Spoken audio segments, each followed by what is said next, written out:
This is a direct letter I want to send to the Kikuyu community. This is a letter of a friend of the community.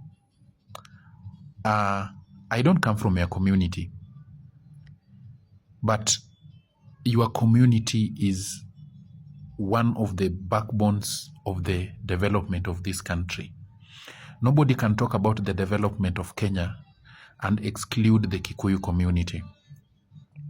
Nobody can talk about the political progress or developments in this country and exclude the Kikuyu community. But dear Kikuyus, this is a voice that you can ignore.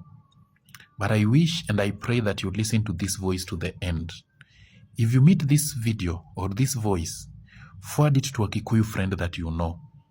If possible, send this voice to any Kikuyu politician that you know. This is it. There is a well-choreographed plan to isolate the Kikuyu community for the eventual slaughter and destruction.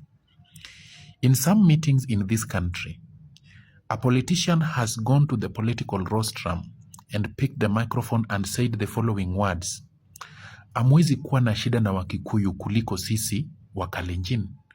Tuko na shida kubwa sana. Lakini ikifika mahali unatofautisha maneno.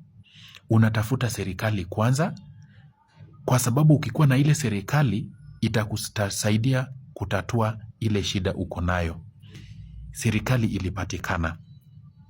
Don't be shocked that now some of your houses are being demolished. Don't be shocked that now some markets are continuously being burning in this country and nobody wants to talk about it. Don't be shocked that sahizi sasa mnataka kutolewa marikiti mtolewe kwa some of these markets. Don't be shocked. Serikali ilipatikana. Another politician stands on a political rostrum and says this: haiwezi kuwa kwanza kwamba tangu koloni ama Kenya kupata madaraka, it is only one community that has been developing at the expense of other communities. Other communities must also develop. Swali ni je, which is this community that has been developing? Dear Kikuyus, you are targeted.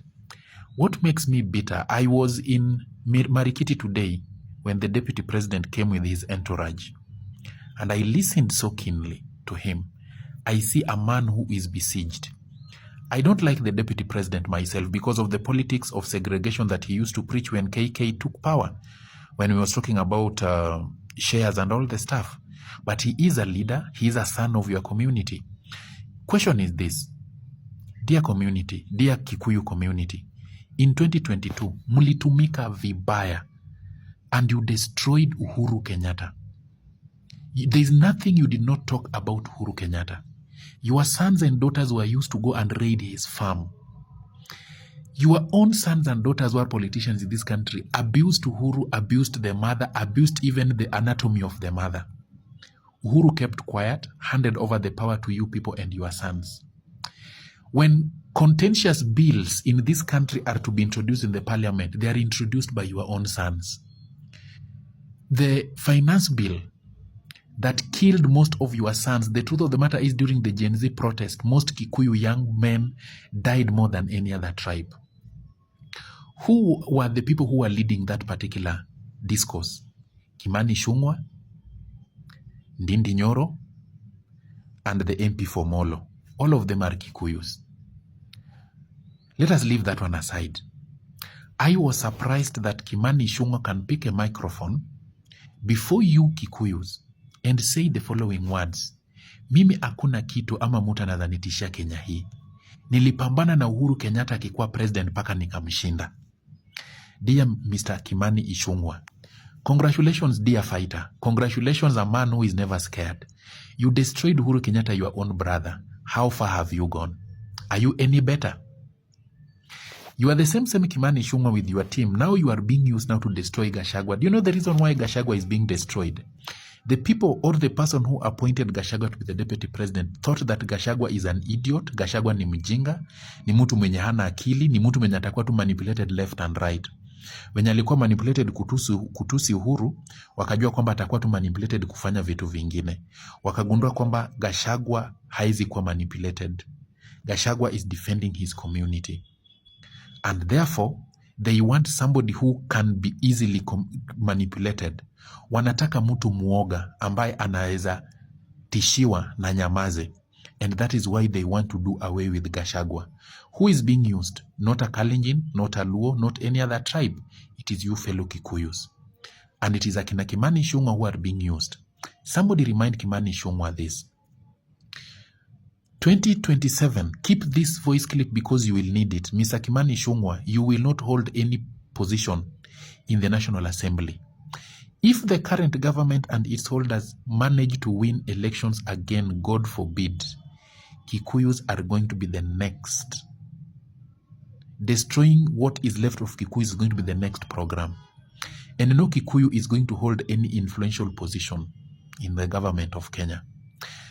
It is not a coincidence that powerful positions in government are now going to other tribes, positions that had been given to you. It is not a surprise that things are taking the angle they are taking. If you elected Kimani Ichung'wah, you elected Ndindi Nyoro, you elected Anne Waiguru, you elected all these politicians who are now saying that now they want to do away with Rigathi Gachagua, please tell them this. They are just being used the way they were used in 2022. They have not learned their lessons.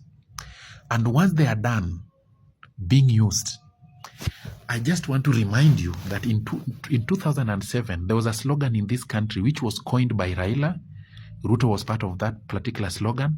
Mudavadi was part of that slogan. Other communities were part of that slogan. And what was the slogan? 41 against 1. There was a well-oiled program to destroy the Kikuyu community.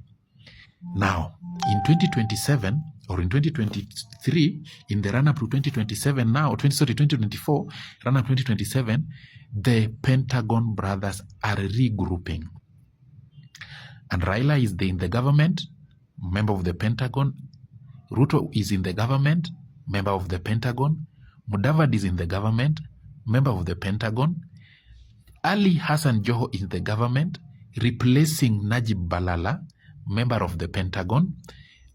It is just a matter of time. Charity Ngilu will be in the government and the Pentagon will be complete.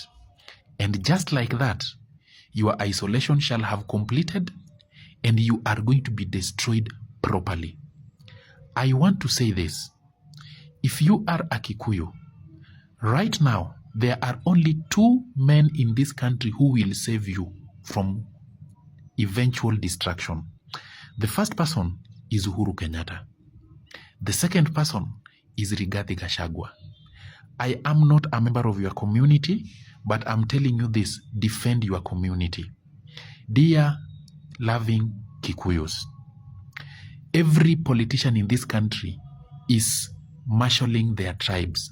Natembeya, when he is walking in the Mulembe Nation and talking about Tawe, nobody calls him as a tribalist. Nobody pins him down. When Mudavadi does that and other Kina Wetangula do that to the Luhya community, nobody pins them down.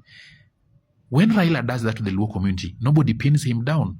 When the coastal region are talking about their political leader, coast region political party, and they need to unite, nobody pins them down. Why is it that when a Kikuyu comes up and says that Kikuyus need to speak in one voice, now it becomes a problem?